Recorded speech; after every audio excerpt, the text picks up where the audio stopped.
enchanté par ta présentation. Je suis aussi heureux de m'exprimer devant vous. C'est la deuxième fois cet après-midi. J'étais invité par la CFDT Alsace, métallurgie. Il y avait cet après-midi 120 personnes à peu près, de 10h du matin jusqu'à 16h30. Et on a fait le tour de toutes les questions de droit du travail, la loi Rebsamen, la loi Macron, c'est très très long, vous allez comprendre tout à l'heure. Et ça me plaisait bien parce que c'était des dirigeants syndicaux tous de haut niveau et ils représentaient 5000 syndiqués. C'est pas souvent que la CFDT m'invite moi. Et donc j'ai d'autant plus apprécié que ça représente absolument toute l'Alsace et autant de grandes entreprises, je ne vais pas les énumérer, mais qui étaient présentes. Alors je me suis déjà bien consacré à développer toutes les questions. Je vais vous résumer ce soir. Je ne vais pas vous parler 4 heures comme j'ai fait cet après-midi. Je vais d'abord dire quelques petites choses. Je ne sais pas si c'est du courage, oui, probablement. Bon, c'est de l'indignation de base. Je ne supporte pas ma parole est libre, hein. Je suis socialiste, je suis membre du Bureau national, mais ne me croyez pas ni orthodoxe, ni timide, ni prudent. Mais je ne supporte pas que notre parti, la gauche, soit au pouvoir depuis maintenant 3 ans et qu'on nous ayons 1 300 000 chômeurs de plus. Voilà, je ne supporte pas. Il ne faut pas me dire que c'est la faute à la société, à l'argent, à la finance, aux obligations, à la crise, c'est notre faute. Parce que si on veut réduire le chômage, on peut le réduire. Et je vais essayer de vous le démontrer. Et notamment on peut le réduire non pas en affaiblissant le code du travail, mais en le renforçant.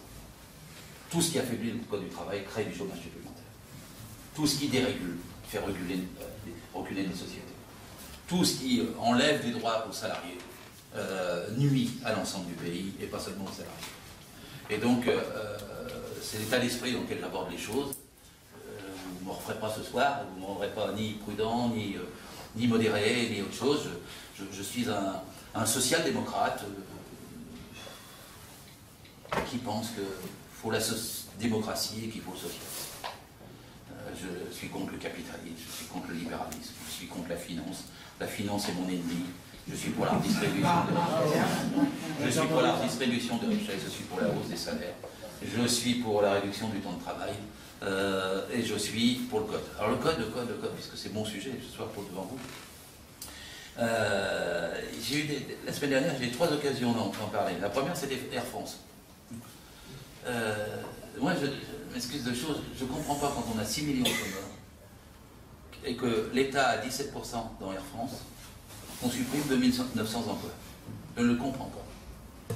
Et alors, on explique que c'est pour sauver l'entreprise. Moi, mon interprétation, c'est pour couler l'entreprise. Parce que si dans un conseil d'administration on supprime 2900 postes, après en avoir supprimé déjà 10 000, à peu près. Et en disant on va donner le remboursement à la dette d'Air France qui est trop endettée, c'est pas pour sauver Air France. C'est pour faire que Air France ne soit plus ce qu'elle est aujourd'hui. Le gars qui dirige Air France s'appelle De Juniac. Je vais faire l'ironie, Bézougne De Juniac. Alexandre Bézougne De Juniac. Le gars, c'est un financier. Il s'est augmenté de 72%. Il a augmenté les actionnaires de 60%. Il a mis 150 millions de côté pour les retraites chapeau. Et après, il dit, il n'y a plus d'argent. Et il dit aux pilotes, sacrifiez-vous, travaillez plus et gagnez moins. Et après, il essaye de diviser les pilotes et le reste des personnels. Les personnels au sol et les personnels navigants qui ne sont pas pilotes. Alors, il y a une cabale contre les pilotes qui gagnent plus. Mais enfin, bon sang, le métier de pilote est un des métiers les plus difficiles, les plus techniques, les plus pointus qu'il y a. Et ils ont des horaires épouvantables tout au long de leur vie. On dit, ouais, mais quand ils sont là-bas, ils se reposent dans les îles. Non, ils ne se reposent pas avec un décalage horaire, personne ne se repose. Et quand on fait ça toute l'année et toute la vie, on est complètement déphasé. Et avoir un bon salaire dans ces conditions-là, plus élevé que les actionnaires, c'est mérité. Voilà. Et donc je ne suis pas pour me dire, attendez, les pilotes qui fassent des sacrifices. Il y a des sacrifices, c'est pour les actionnaires. Ensuite on dit, oui, mais Air France a une dette, 5 milliards. Air France vaut probablement 65 milliards. Et le chiffre d'affaires annuel est de 20-25 milliards. Une dette de 5 milliards, c'est les avions achetés l'année dernière. Il ne faut pas effrayer les gens avec une dette de 5 milliards. Après vous dites, oui, mais on va rembourser pour ne pas avoir de frais bancaires. Qu'est-ce que c'est frais bancaires? Des dettes, 900 millions l'année prochaine. Mais même les syndicats le disent, vous pouvez acheter aussi 900 millions de pétrole l'année prochaine. Parce que comme il est à prix très bas, et qui remontera très probablement, si vous achetez 900 millions d'essence, vous ferez des économies pour les années suivantes, vous ferez l'économie de remboursement de la dette, même des gestionnaires élémentaires savent faire ça. Il n'y a pas besoin de sortir de l'ENA. pour comprendre qu'on peut faire autrement que de réduire la voilure d'Air France. Et s'ils remboursent la dette de 900 millions, ils vont supprimer des lignes. Mais s'ils suppriment des lignes, Air France fera moins à rentrer de recettes. Donc l'année suivante, la dette sera aggravée. Donc en vérité, qu'est-ce qu'ils veulent? Ils veulent réaliser Air France. Et là, je vais rentrer dans le cas du travail. Transformer les pilotes d'Air France en pilotes de Ryanair. C'est-à-dire vous aurez les lignes d'Air France pour les riches, les grandes lignes classiques. Et puis vous aurez le low cost qui s'appelle déjà Transavia dans leur nom. Et puis vous aurez deux catégories de gens qui emprunteront Air France, les riches sur les grandes lignes, et les autres, nous autres, qui iront dans les sous-sols de leur lit avec notre petit bagage, en payant pour faire pipi et sans verre de jus d'orange. C'est exactement ça que vous aurez en faisant la queue pendant 3 heures. Et donc vous aurez entre le low cost et Air France, vous aurez changé de nature la société et vous aurez réalisé les pilotes, on les aura bien cassés mentalement, idéologiquement en disant qu'ils gagnaient trop et on en fera comme à Ryanair, ils sont des auto-entrepreneurs à Ryanair, c'est plus des salariés. Ils vont tous s'inscrire à leur propre compte en Irlande et ils vendent leurs services à la société Ryanair.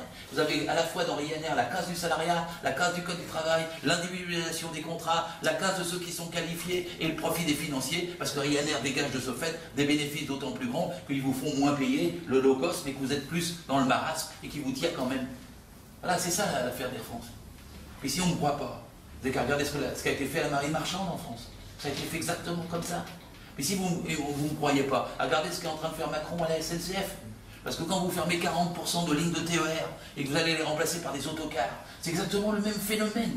Parce que vous allez rendre la SNCF très chère et le TGV pour les riches, et vous aurez les autocars, la 3e classe pour les pauvres, à la queue leu pour faire 12 heures, pour faire Paris-Bayonne, avec ça pue, ça pollue, ça tue, c'est lent, ça sent pipi et ça sent le vomi. J'exagère à peine. On m'a dit, il y a des beaux autocars, et les beaux autocars, ils ont tous du diesel quand même. Et au moment où on fait un truc sur la COP 21 pour l'écologie en fin d'année, on est en train en France de remplacer le rail par la route. C'est exactement contradictoire à tout ce qu'on dit par ailleurs. Donc là, je dis ça pour Air France, puis après, on me dit, les salariés se sont soulevés, ils ont déchiré de chemise. Et moi, ma position, c'est que c'est étonnant qu'il n'y ait pas eu plus de chemises déchirées. Parce que la violence, c'est pas bien. Enfin, depuis 150 ans, c'est quand on a occupé les entreprises qu'on a gagné quelque chose. Tout le monde sait bien, quand les entreprises ont été occupées, il y a eu quelques bousculades. C'était peut-être pas des chemises déchirées. Mais il y a eu quelques bousculades, c'est pas bien. Je sais pas pourquoi. Mais quand les gens explosent, ils explosent. Et je signale que le 5 octobre, qu'est-ce qui était en faute? C'était pas les salariés. Du point de vue du droit, je suis inspecteur du travail pendant 30 ans. Quand De Juniac annonce qu'il licencie il va supprimer 2900 postes, il l'annonce avant le comité central d'entreprise. La veille au soir, ben c'est un délit, messieurs, dames. Parce que c'est une entrave au comité d'entreprise, ça devait être réservé l'information pour dans le comité d'entreprise. Et pourquoi les gens ont-ils explosé les 2000 personnes qui étaient là? Parce qu'ils ont appris avant que le comité d'entreprise commence que c'était déjà tranché. Et l'État avait voté par le biais de ses 3 représentants. Qui dirige les 3 représentants de l'État? Le ministre de l'économie, il s'appelle Emmanuel Macron. Il donne l'ordre aux 3 représentants de l'État, 17% d'Air France, de voter pour un plan. Et le plan est rendu public avant le CCE. Vous comprenez que les personnels explosent, puisque tout est joué, tout est trahi. Donc, et après, alors qu'est-ce qui se passe? Vous avez entendu le haro de la presse médiatique contre les personnes, la façon dont ils ont été traités. Moi, je suis allé sur quelques télés, quelques radios, mais les journalistes me laissaient même pas. J'étais bouffé tout cru si je ne condamnais pas la violence. C'était comment? Moi je refusais, mais comment vous devez là? C'était terrible pendant 3 jours. Et après, au bout de 3 jours, ils sont allés les chercher au petit matin, chez eux. Alors il y en a 11 au total visés, s'il fallait, on va réveiller à 6 h du matin, c'est une procédure qui n'existe que dans 1% des cas. 1% des cas. Jamais, sinon, même pour des voleurs de grand chemin, on ne fait pas ça. Et on fait ça là, et on a un Premier ministre qui dit c'est des voyous, et je demande des sanctions lourdes. Mais le Premier ministre n'a jamais demandé ça pour Jérôme Cahuzac, il y a 2 ans, quand l'autre était ministre, et puis qu'il avait planqué 600 000 € en Suisse ou à Singapour. Il n'avait jamais dit, il a même dit à l'époque, c'est pas mon rôle de demander des enquêtes. Et là, il dit il faut des sanctions lourdes avant qu'il y ait une enquête. Et là, il dit il faut des sanctions lourdes, il condamne avant que ça ait été commencé. Même la présomption d'innocence n'existe pas. Et il dit il faut des sanctions lourdes, alors que c'est lui, avec Macron, qui a donné l'ordre de donner les 2900 plans, 2900 suppressions d'emplois. Mais quand même, ça les tire. Alors Ségolène Royal, à l'Assemblée nationale, dit les torts sont partagés. Ah bon? Les torts sont partagés. Alors qu'est-ce qu'on fait? On arrête les dirigeants au petit matin pour partager la répression. Les torts sont partagés. Bon, alors on fait des excuses aux salariés qu'on a arrêtés, alors. Puis après, il y a une nouvelle qui tourne, que le président de la République confirme lui-même lundi matin, et qui dit le plan peut être évité. Ah, tout ça pouvait être évité. L'État a voté pour un plan qui peut être évité. Excusez-moi, mais il y a quelque chose qui tourne pas rond. On n'a pas besoin de provoquer les gens, d'arriver à des tensions sociales de cette importance, si on dit que ça peut être évité. Et après avoir voté, parce que c'était déjà fait. Et maintenant on dit, alors on change. Alors il y a 12 organisations syndicales d'Air France et des aéroports qui appellent à manifester le 22 octobre. Les salariés vont être convoqués au tribunal le 4 décembre, et la négociation s'ouvre pendant 3 mois. Mais tout ça pouvait effectivement être évité. Donc voilà, les aspects entre le code du travail, la loi, la perception, les choix bancaires, une direction financière, parce que finalement, De Juniac et les autres, c'est des financiers. Ils ne voient pas l'entreprise industrielle, ils voient le financement et le rapport de l'entreprise industrielle avec la finance. Et au passage, De Juniac veut 20 millions pour partir. Si vous voulez l'explication de tout ça, il va s'en aller, il faut prendre 20 millions pour partir. Et il faut pour ça dégager de l'argent et se débarrasser de la dette. C'est pas autre chose. Alors, si on me dit, tu exagères, tu cherches le mal dans ce bonhomme-là. Enfin, écoutez, en ce moment, on nous a dit 1000 fois, vive l'entreprise. Vive Volkswagen. C'est la plus grande entreprise d'Europe. On ne savait pas, elle est dirigée par un escroc. Le gars, il a calculé avec une bande, et il devait être un certain nombre quand même, depuis plus d'une décennie, pour calculer un logiciel qui triche à la fois avec le monde, l'écologie, les astors, la vérité. Un logiciel qui vous fait que quand ça pollue, on vous met un truc qui fait que ça pollue plus quand on vérifie. On est où là? Et le gars, il demande 60 millions pour partir. Et je m'étonne, moi, qu'il n'y ait pas plus de chemises déchirées. Je vous le dis tout de suite. Vous comprenez? Bon, vive l'entreprise. Alors, Juniac, c'est pareil. C'est comme le gars d'Alcatel, qui prend 14 millions au moment où il part pour être resté pendant 2 ans et avoir supprimé 10 000 emplois. Mais vous savez que c'est pas seulement 14 millions, il s'en va à Numérica. Et ça a été beaucoup moins dit. Ils inventent ce qui s'appelle un... J'ai toujours du mal à le dire. Golden Hello. C'était tellement drôle, Golden Hello. Bienvenue Doré. Bienvenue Doré. 14 millions d'autres. Mais 14 millions plus 14 millions. Et puis après on dit non, on ne peut pas augmenter l'indice du point de la fonction publique. Hein. On ne peut pas augmenter le salaire, le SMIC. Hein. Ah non, faut baisser les retraites. On va signer à Arco pour que 90% là soit pour les salariés et 10% pour le patronat. Non, c'est exactement comme ça. Bon voilà. La deuxième chose que j'avais la semaine dernière, à part Air France, c'est que je suis allé à Dunkerque le matin. Et pourquoi? Parce qu'il y avait une manifestation des intérimaires de Arcelor, c'est les intérimaires de Randstad, pour une raison très simple, c'est que le 13 juillet dernier, à Grand-Sainte, à côté de Dunkerque, il y a un salarié intérimaire qui est tombé dans la fonte liquide à 1400 degrés. Bon, ils ont rendu ce qui restait du corps à la famille dans un cercueil tombé. Et puis les syndicats ont dit, on demande un CHSCT d'urgence avec une expertise, plus que ça arrive jamais. Et l'entreprise Arcelor a refusé l'expertise du CHSCT. Vous savez, les CHSCT sont plus en bonne vue maintenant. Il y a des mesures dans la loi Rebsamen qui visent à réduire leur nom, leur efficacité dans les entreprises de moins de 300, de plus de 300, etc. Et on les introduit dans d'autres instances pour qu'en fait ils fonctionnent plus. Et là, la direction d'Arcelor, elle a bien compris le système, elle a refusé. Et donc les syndicats ont été obligés d'aller au tribunal pour obtenir une expertise du CHSCT à propos de ce décès. Pendant que c'était en route, parce que la réponse du tribunal ne nous est toujours pas donnée, un deuxième homme de 29 ans est tombé, mais à Fos-sur-Mer, dans la fonte liquide, même entreprise. En 2 mois. D'accord? Alors que la direction refuse d'étudier les responsabilités dans le premier cas.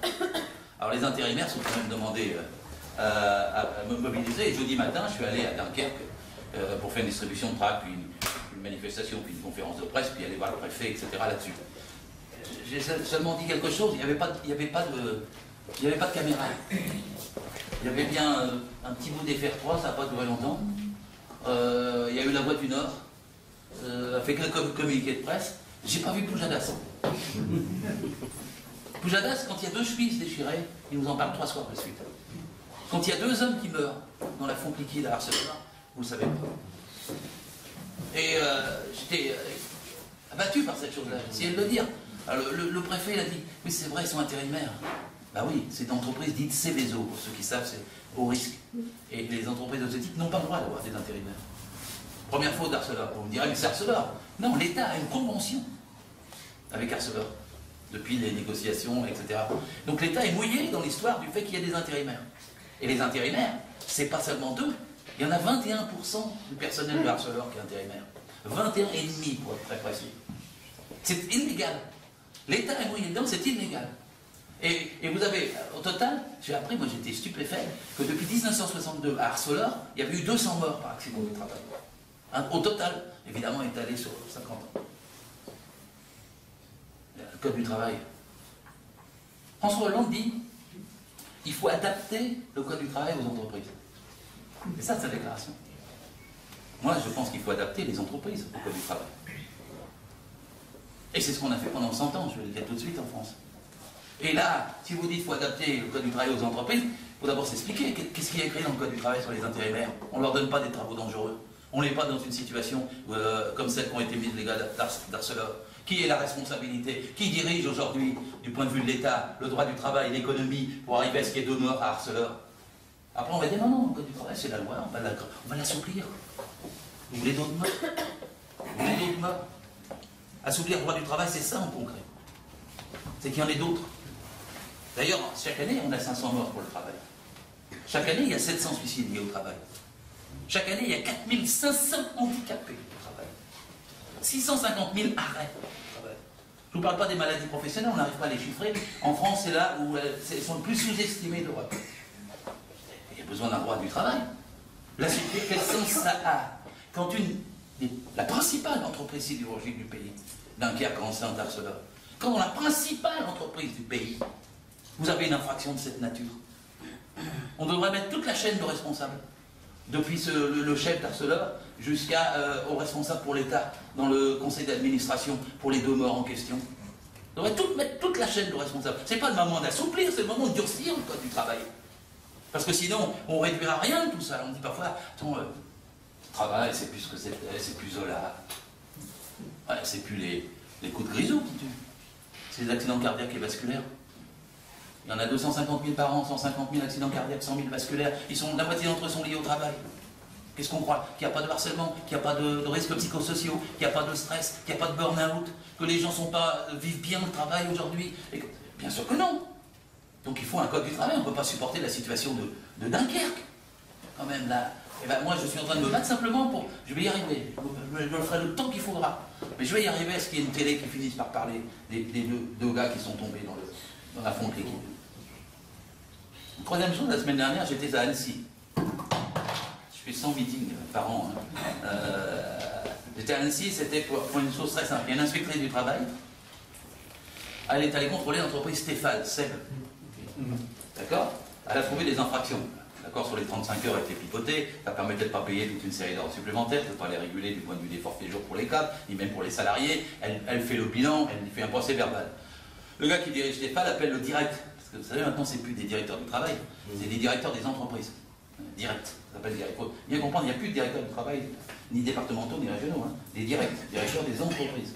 Et en fait, c'est des sous-préfets, aux ordres du préfet, c'est des politiques, c'est plus le corps d'inspection du travail qui prend ses responsabilités avec un ministère. Non, c'est direct. Et il appelle le direct et lui dit, débarrassez-moi de cette inspectrice en gros.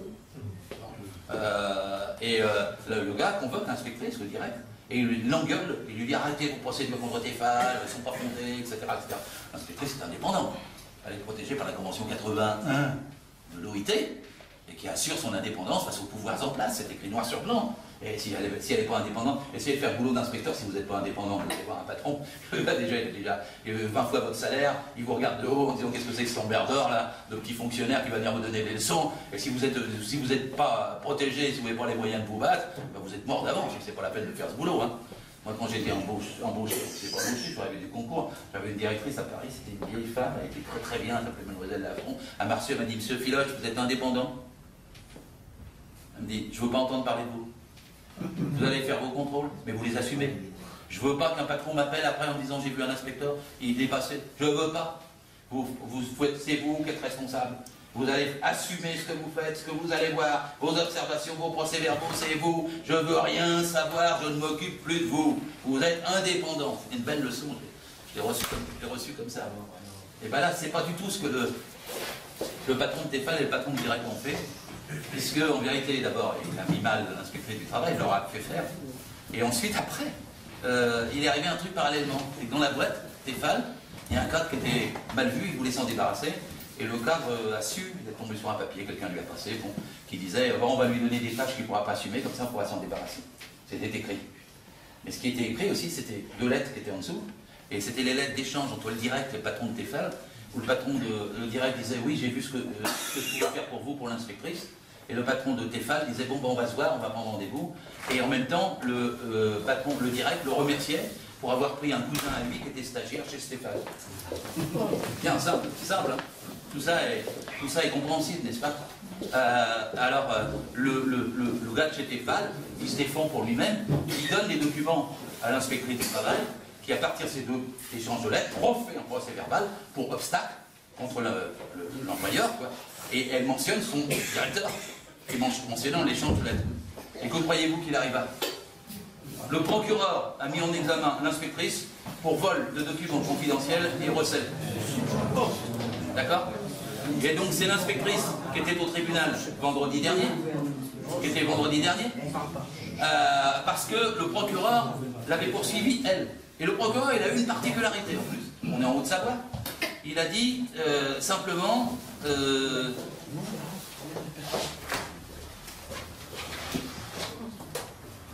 il a dit simplement, le procureur, la chose suivante, c'est l'occasion de faire ménage dans l'inspection du travail. À tel point que le directeur général du travail, Yves Troulou, a été obligé d'écrire au procureur, en tant que directeur général du travail, disant ça, vous n'auriez pas dû prononcer ces paroles, l'indépendance de l'inspection, la convention 81, ce n'est pas dans vos fonctions d'un procureur. Mais c'est quand même le procureur qui a requis 5 000 € d'amende et l'inscription au casier judiciaire qui fait que si elle est condamnée, l'inspectrice perdra automatiquement son boulot. C'était le vendredi dernier. Vous avez entendu un communiqué de la direction de mon parti? Vous avez entendu une réaction de la nouvelle ministre du Travail? Comment vous voulez que les inspecteurs du travail puissent faire leur boulot? On était 1000 à Annecy. 1000. Il y a 767 inspecteurs, il y avait tous les syndicats, il y avait les syndicats d'Annecy qui étaient en plus, on était 1000 pendant toute la journée. Parce que si on se met à tolérer que de cette façon-là, c'est de la corruption, la concussion, et que ça se retourne contre l'inspection du travail, dans quel monde allons-nous? Alors maintenant, j'aborde le code. Mais pourtant, n'est-ce pas partir d'exemples concrets? Parce que sinon, ce que je vais vous dire est abstrait. C'est pas notre vie, pourtant c'est notre vie. Le code du travail, c'est notre vie. Tu l'as bien dit, c'est le code... Alors, il est né en 1840. Moi, je dis toujours que c'est le docteur Villermé. C'est un docteur à l'époque qui fait le premier rapport sur en gros, le prolétariat se développe, les premières grandes usines, les fabriques, comme on disait à l'époque. Et le docteur Villermé fait une étude dans une vingtaine de villes. Dans Mulhouse. Dans Mulhouse. Et il voit que les gens travaillent 15h, 16h, 17h, et que les femmes et enfants, ils meurent au travail. Et le docteur Villermé dit une chose, à la fin, il dit il faut travailler moins. Et l'histoire du code du travail est l'histoire de la réduction du temps de travail. Pendant 170 ans, on va travailler moins. Il faut 80 ans pour passer de la journée de 10h à 17h à la journée de 10h, entre 1840 et 1920. Et puis il faut encore 70 ans, mais ça vous le savez tous, entre 1936 et 2002 pour passer de 40 heures à 35 heures. Alors aujourd'hui, il paraît que c'est plus à la mode. Quand même, je vous ferai remarquer quelque chose. C'est que chaque fois, c'est notre parti qui fait passer de 40 heures à 39 heures et à 35 heures. C'est pour ça que j'aime bien ce parti. Vous comprenez? J'aime bien ce parti quand il fait du bien. Et la réduction du temps de travail pendant 70 ans, elle a été faite avec 4 choses. 4. 1. On a doublé le nombre de salariés. On est passé de 9 millions en 36 à 18 millions. 2. On a produit plus. Personne ne le nie en 70 ans. 3. On a gagné plus. Personne ne le nie en 70 ans. Et ça, en travaillant moins. Pendant 70 ans, on a travaillé mieux, moins, tous en gagnant plus. Qu'est-ce qui oblige aujourd'hui de faire tourner la roue de l'histoire à l'envers et de nous faire travailler plus en gagnant moins? Qui? Pourquoi? Si on a 6 millions de chômeurs, je vous le dis, c'est parce qu'on est en retard sur la réduction du temps de travail. Alors, il y a des gens à droite qui vous disent non, bon, le travail ne se partage pas. Ah bon, le travail ne se partage pas? Évidemment qu'il se partage. Forcément qu'il se partage. Obligatoirement qu'il se partage. Et la preuve, c'est qu'il y a 6 millions de gens qui n'en ont pas, et il y a 6 millions de gens qui travaillent 45 heures, 50 ou 60 heures. Donc ils se partagent sauvagement. Et qu'est-ce que c'est le droit du travail? C'est de réguler la façon dont ils se partagent. Ah, c'est pas rien ça. On a même inventé une durée légale, c'est-à-dire pour déclencher les choux, les mettre le salaire. Puis on a inventé une durée maximale, c'est-à-dire pour protéger la santé, protéger l'emploi, pour pas que des gens travaillent plus à la place d'autres qui n'ont pas de boulot, et pour pas qu'ils se tuent au travail. C'est le code du travail, ça. Il a fallu 170 ans pour passer à 35 heures et une durée maximale de 48 heures. Et aujourd'hui, maintenant, vous avez des gens qui vous expliquent que la durée maximale du travail est irréelle, ou que la durée légale doit être remise en cause. Mais qu'est-ce que ça veut dire, là, remettre en cause la durée légale? Je vais vous dire une chose, ça veut dire gagner moins de salaire. Parce qu'ils vous disent, non, on va remettre les retraites des 35 heures. Pourquoi? Parce qu'il faut travailler plus. Mais on peut déjà travailler plus. Et 35 heures, ce n'est que la durée légale. C'est le seuil de déclenchement des heures supplémentaires. C'est 48 heures, la barre, la vraie barre. Donc entre 35 et 48 heures, il y a place pour 13 heures. Les gens qui disent, on ne travaille pas assez, parce que c'est 35 heures. Mais ils ont un grain. C'est 48 heures, vous pourrez dire. 13 heures. Alors, pourquoi veut-on nous dire qu'il faut travailler, passer à 39 ou 40? Pour une seule raison. On peut déjà les faire, les 39 et 40. Mais si on passe à 39 et 40 comme durée légale, vous perdez la majoration de 25% sur la 36e heure, de 25% sur la 37e heure, de 25% sur la 38e heure, de 25% sur la 39e, et vous avez une baisse de salaire d'environ 10 ou 12%. Vous pouvez déjà faire les 40 heures, mais vous les ferez en perdant 12% de salaire. Donc les gens qui vous disent qu'il faut travailler plus, c'est pour que vous gagnez moins. Ah, ça, c'est quand même terrible. Alors après, les 48 heures du maximum, il y a des gens maintenant qui pour dire comment on va m'empêcher de travailler? Je travaillerai le temps que je veux. Si je veux travailler 50 heures, 60 heures, 70 heures, je travaillerai 50 heures, 70 heures. Non! On protège les gens, y compris contre eux-mêmes. Y compris contre eux-mêmes. Et pas plus de 48 heures. Voilà. Après, on peut en mourir. C'est simple. Et après, on prend le boulot des autres. C'est simple. Il y a deux arguments, mais ils sont essentiels. Pas prendre le boulot des autres et protéger sa santé. Donc il y a une durée maximale. Et d'ailleurs, elle n'est pas française, elle est européenne, dans 15 pays d'Europe. Elle date encore de la directive 93-104 de Lisbonne en 1993. Ils ont essayé de la remettre en cause une fois, mais elle n'est toujours pas remise en cause. Donc il y a une durée légale, une durée maximale, c'est le code. Bon. Le code, et alors il s'est fait la naissance en fait du code. Faut la dater en fait avant, il naît en 1910. Il faut la dater à 1906. Parce que 1906, c'est la grande catastrophe de Courrières. Il y a 11 000, 1100 mineurs qui meurent dans le fond de la mine. Et il y a encore probablement plusieurs dizaines de mineurs qui sont survivants, on le saura plus ou moins après, quand le patron dit qu'il faut reprendre le boulot. Alors à l'époque, il n'y a pas BFM, TV, il n'y a pas iTélé, etc. Mais le choc d'opinion est très grand dans le pays. Et il y a une décision qui sort après la catastrophe de Courrières. C'est de séparer le ministère de l'économie et le ministère du travail. Puisque l'argument du patron, c'est de dire oui, mais si on ne continue pas de produire, ma mine va fermer.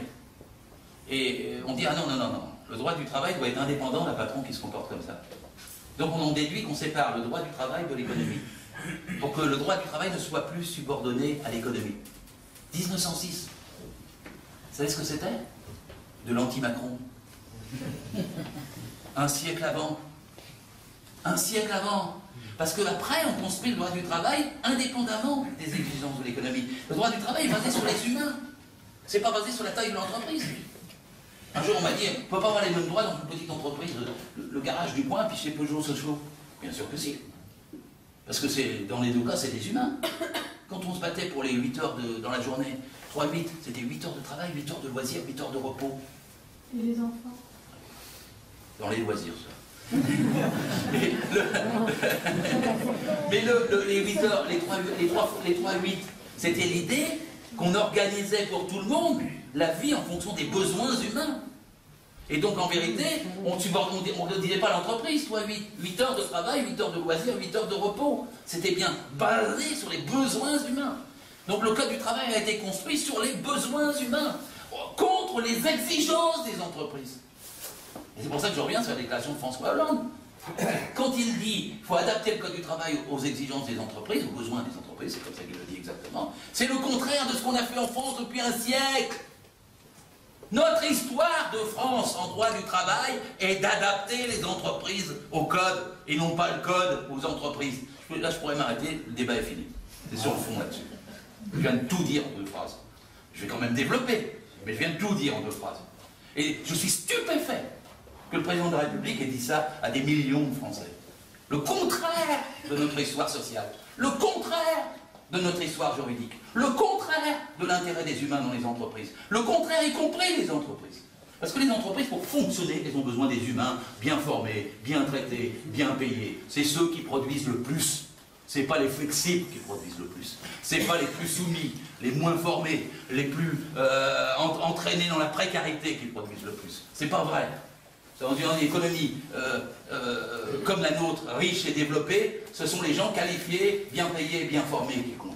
Et donc, il y a quelque chose d'aberrant dans lequel on est. Alors, le Code est né en 1910. Il faisait 3 lois, 80 décrets. Il y avait 3 millions de salariés. Aujourd'hui, le Code, il fait combien alors, on dit 3990 pages. Ah, ça, c'est le Poujadas au journal télévisé. Au début, hein, il y a 6-7 millions de journal télévisé. Le Code fait 1,5 kg. Les gens sont effrayés. Si le Code du travail est censé les protéger, mais qui fait 1,5 kg, c'est pas pour eux. Ils ne peuvent pas ouvrir un code d'1,5 kg, si gros. Vous dégoûtez les gens de regarder le Code du travail qui est censé vous protéger en un seul geste. La communication est incroyable.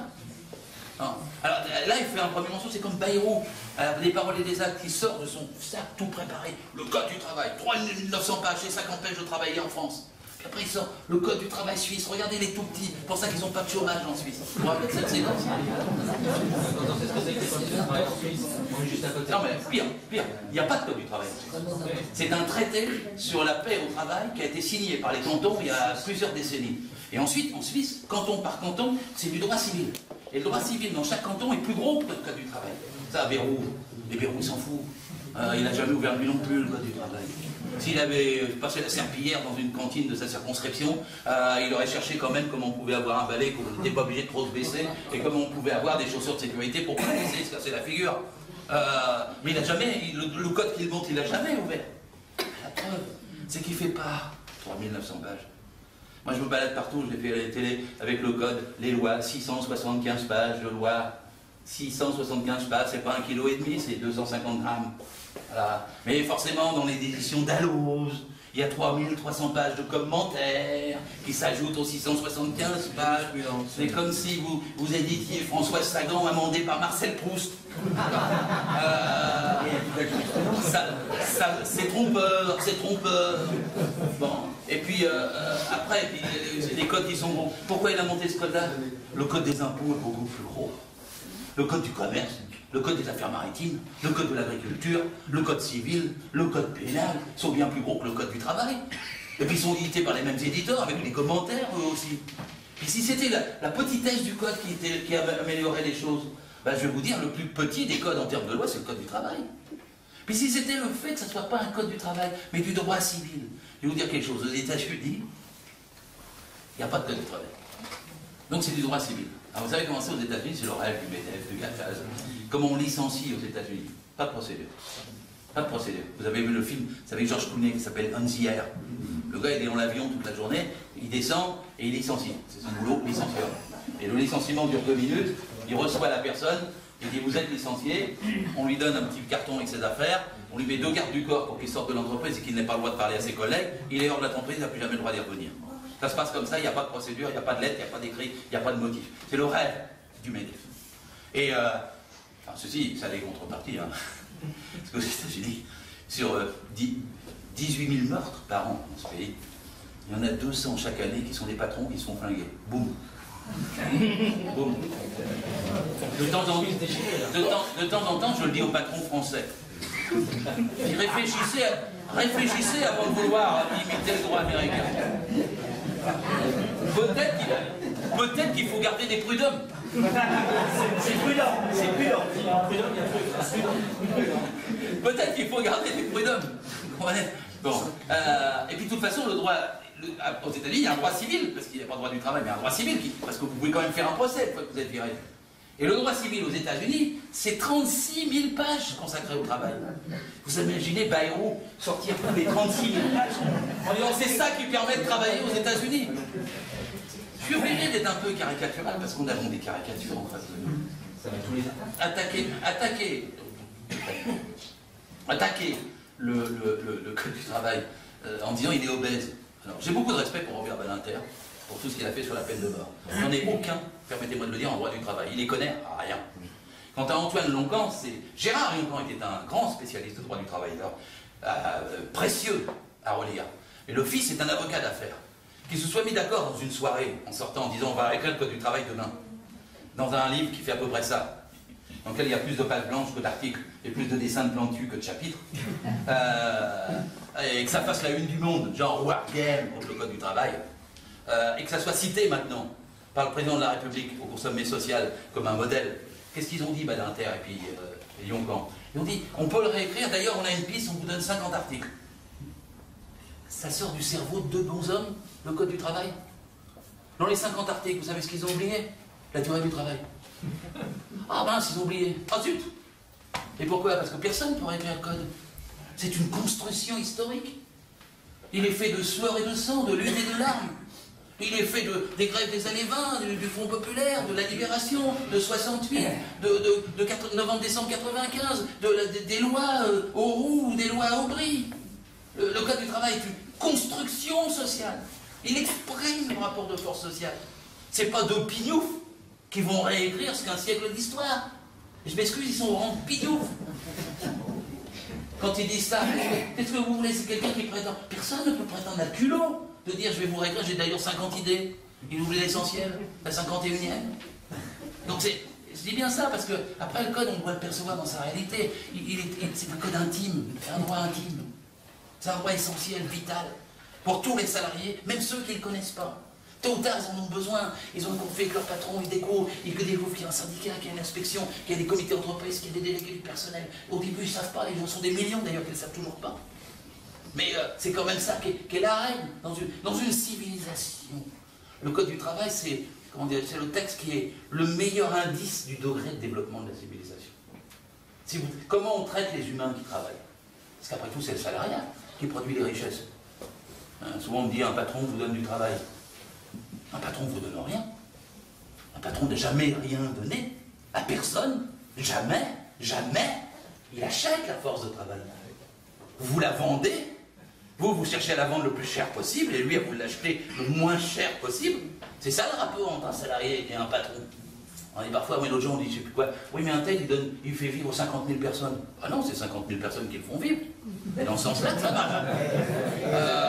Et donc, il faut bien sortir. Parce que moi, quand j'ai dit ça, j'ai eu droit à des réponses de camarades de mon gouvernement. Stéphane Le Foll, à la télé, il dit, ouais, mais pour Gérard Filoche, les patrons ne sont pas des humains. Bien sûr que si, c'est des humains. Évidemment que c'est des humains. C'est d'ailleurs pour ça qu'on parle d'exploitation de l'homme par l'homme. Bien sûr. Alors après, vous avez Bernard Cazeneuve, il a dit « Ah oui, mais non, c'est changé maintenant, on est moderne. L'entreprise n'est plus un lieu d'exploitation. » C'est quoi l'entreprise? Un dancing? Vous venez pour la salsa?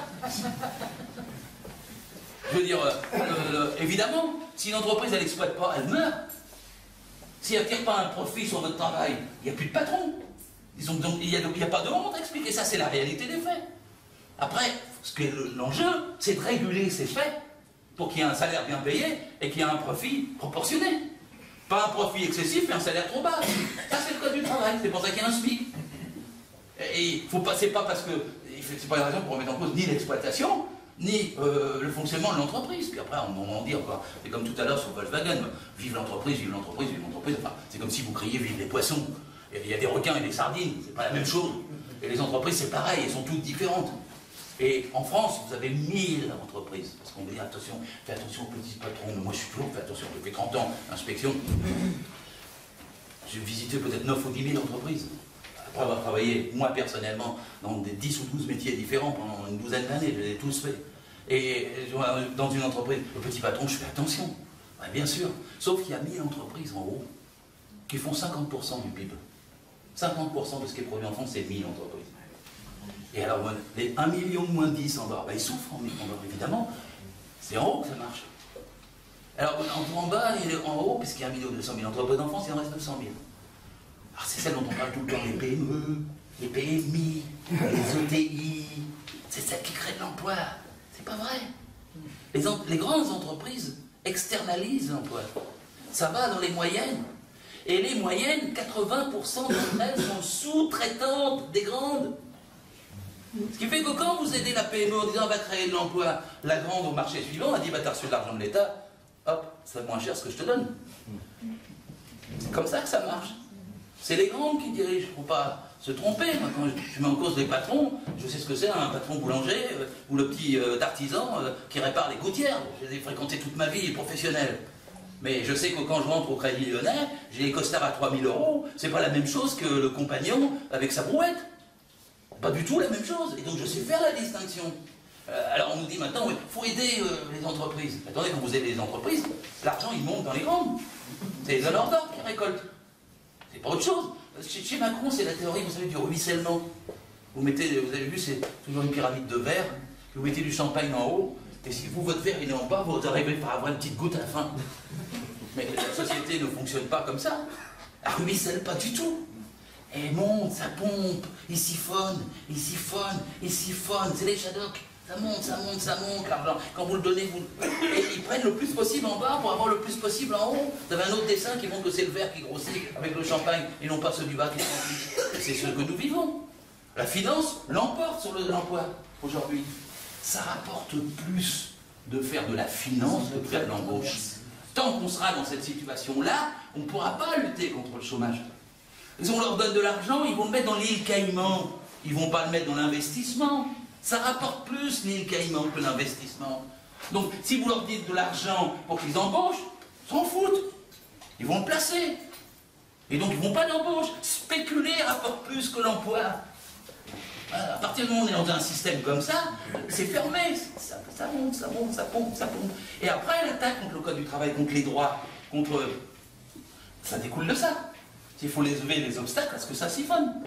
Vous empêchez chaque barrière qui peut exister, la durée du travail, le SMIC, le délégué du personnel, le comité d'entreprise, le CHSCT, la protection de la sécurité, etc. Vous enlevez toutes ces barrières pour pomper, c'est ce qu'ils font. Donc là, c'est comme ça qu'on peut voir les entreprises. Et alors ensuite, après, dans le droit, il y a des droits plus importants les uns que les autres. Et dans le Code du travail, bien sûr. Le droit le plus important, c'est la protection contre le licenciement. Franchement, si vous pouvez être licencié sans motif, comme l'exige Gattaz, entre nous, il a dit, hein, le Code du travail est l'ennemi numéro 1 des patrons. Voilà, c'est clair. Hein. Et donc, il veut le licenciement sans motif, Gattaz. Sans motif. Donc, dehors, et je ne vais pas te dire pourquoi. Dehors, je ne m'explique pas. Dehors, demain tout de suite, c'est fini, on n'a pas besoin de parler. Licenciement sans motif, ça atteint à la dignité profonde de n'importe quel être humain. Vous êtes 20 ans dans une entreprise, dehors, fini.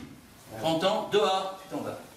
6 mois, dehors, tu t'en vas. Et ils veulent allonger les périodes d'essai, rien que pour ça, parce que c'est les périodes où on peut le faire. Alors, le droit du licenciement, vous savez, dans le monde, c'est un droit des humains, des hommes et des femmes. Il est composé par la Déclaration universelle des droits de l'homme de 1948. Il est composé par la Charte européenne des droits de l'homme de 1999. Il est composé par la Charte numéro 158 de l'OIT, l'Organisation internationale du travail.